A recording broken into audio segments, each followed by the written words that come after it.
wajinulana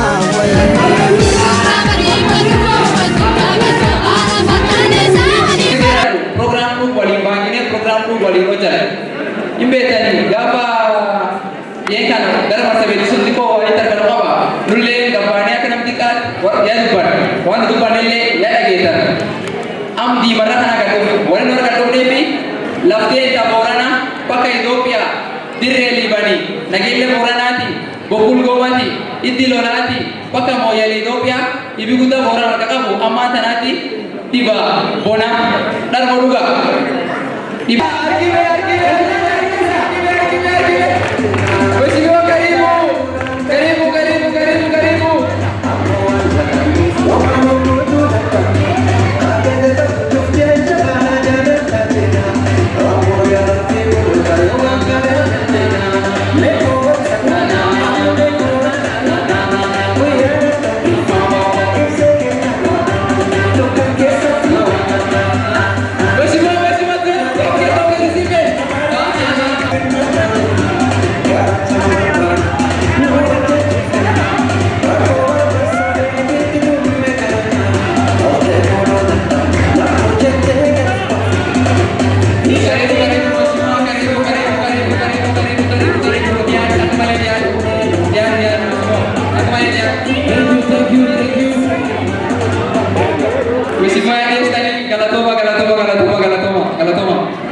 Mheshimiwa diberikan oleh awak MCA Honorable Kashan. Kepada sana Honorable Kashan siapa itu?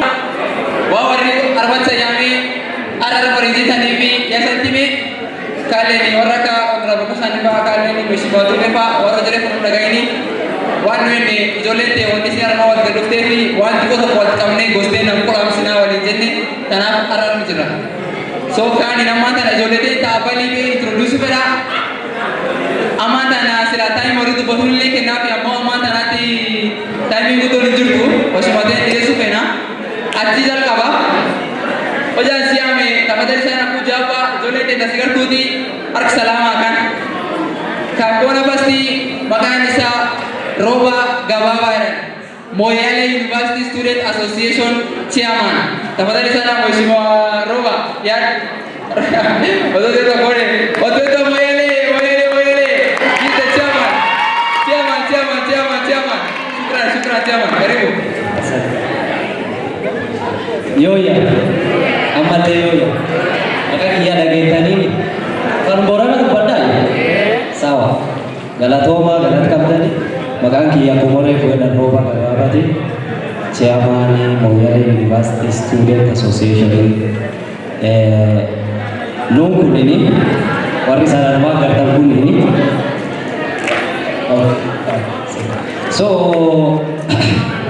Moyale University Student Association Sololo University Student Association Sabu ama Banditi Student Association na kuna Waso University Student Association. Association itu namuranu umbrella to kujal jirti umbrella kam makana Balibe University Student Association ini. So marmato jakan luar kita ni we are under that umbrella Balibe University Student Association.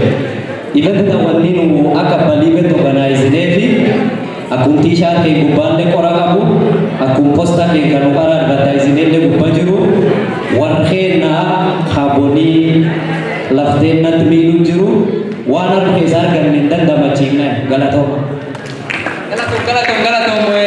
saudara Pak kan di namanya Yesu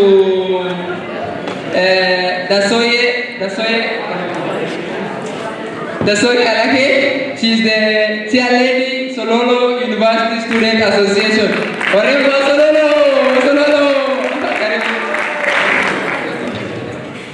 Iro agaro adu barana chala gathani bom barana chala gathani enulle muttoga manne hawali sawali ne jantine sanelle sani tukti galatoma sanin jedhu waan dhugi sanin jedhu waaqi fuula san jirtanii kun waaqi waan dasta sanin tafidu akkasum san jedhu ammallee onneen santi muudhaaf ta'u callataniidha hama heet fakkeetii malee dasaan biyya sifu akkasum callama takkee waqti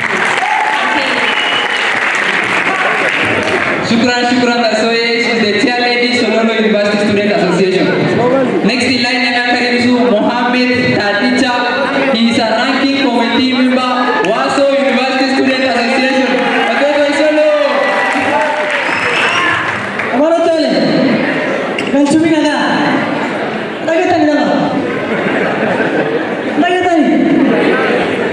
Galat tabani orang mau bahani South Indian ko aku tak jadi amo. Mamta yetan saya. Galat tabani karena mau bahani walinjira walinga manuti uya macuti tiada amal biasa saja. Shukran Mohammed Tadicha Waso University Student Association. Next in line naman karibisu our Secretary General Sololo University Student Association. Elema Mohammed Elema alias King Fulele. Akamsa, dadu. Ani makanki Elema Mohammed Elema. Umbe kana medu makasu beho. So makanki Elema Mohammed Elema kanano. Makani sa ambeta na King Fulele. As Secretary General Sololo University Student Association. Sabab Sololo University Student Association ni guest of honor Lamana Nabjot. BPHS Suleiman Wago and Gold. These people are from Sololo. We are proud of them. I think my chairman. I'm proud that they are from Sololo and I think my chairman.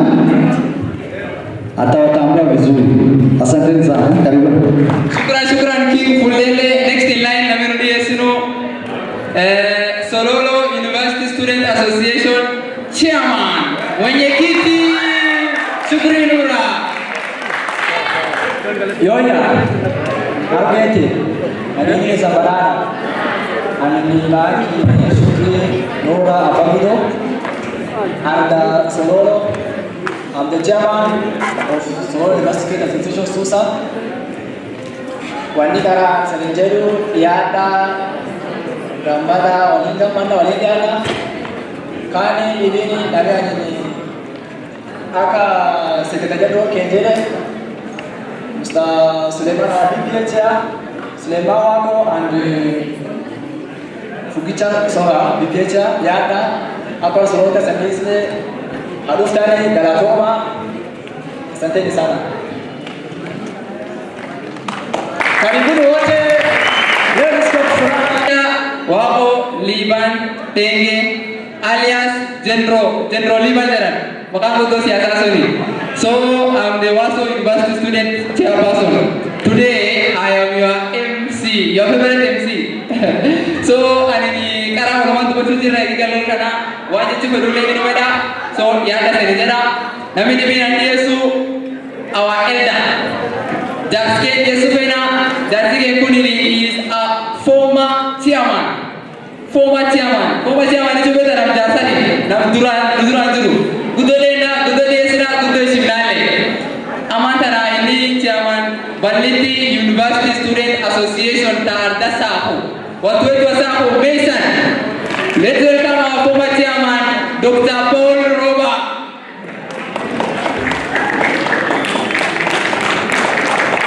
Bora babarang nagini sambarana orang seorang itu kan kita udah yang mau orang ini bora Tegakan. rem tanaja Secretary General King Fulele tu bagi wali ini di nagar tara di Sololo dia ama orang ayu akan dan orang sah dia kasih orang upcoming di orang berita muncul akan mau duba waktu itu di kamu ani naruto to sani tani kali galata gancha woro wageni tedalle kan yamne nani muto wade wal intiraat mheshimiwa Kashan mheshimiwa Tume Abduba professionals leaders Baba Suleiman and Abuya College Zainab Oromo leader and then there is our senior alumni and political analyst nawar makanji to ko nama ni descendancy bisa borang putakan boran ayo bas bulanda ni dinu firba abang kunu beta firba dan selalu tu firma ammo ni firba isa lengan dia sina bagi denewan wen dio jolle sekolah lehat biji de nakama jirti pola ya jajawati barii bar tiite gurraacha haalli nama achi taa'eetu jira horii badee nabi badee hammoonni fulaa jajjabdu dhufte naan akka itti deemu qoota mal goonaa waliin jennee waan kana gadhunne achi waan kana baangilee tiksaniillee ofii dhiyeessine akka beekee ta'an bisaan taanaan sagalee taanaan waan dandeenyu dhaqqabnuu waliin jenna. Akkas galatoomaa gaddiyaadhaa dhiiqaa qabdu guddaa hin jenne dhiiqaa hin jenne booraan fuula argituu bireechi waan dandeettu gargaara.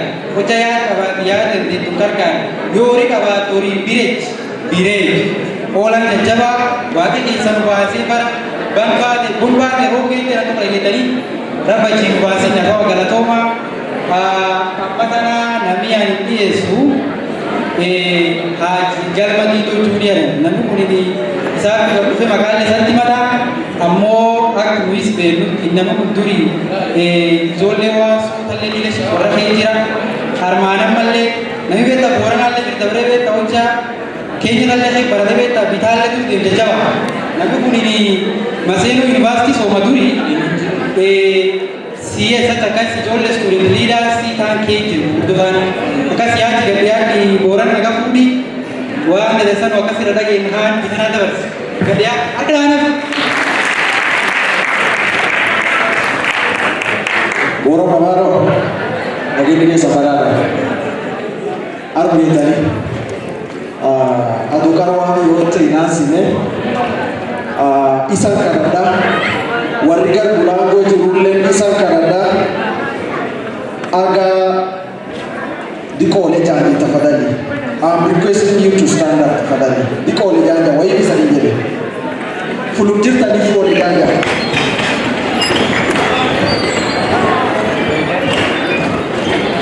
Ayah nabi gak tahu Jerusalem oleh jalan tadi. Bisa kan? Nawamu pasang. Nabi tu dia apa? Kamu boleh cakisa. Nabi tu dia apa? Kamu boleh cakisa. Amma tanati 30 seconds Allah isangkara aku ini warke kaborana kaganta ganturan dabrele lupu dabe one rat ethnic clashes one crowd rat lupu dabe. Let us pay them the respect. Only 30 seconds of silence. Tuanze tafadhali. 30 seconds of silence.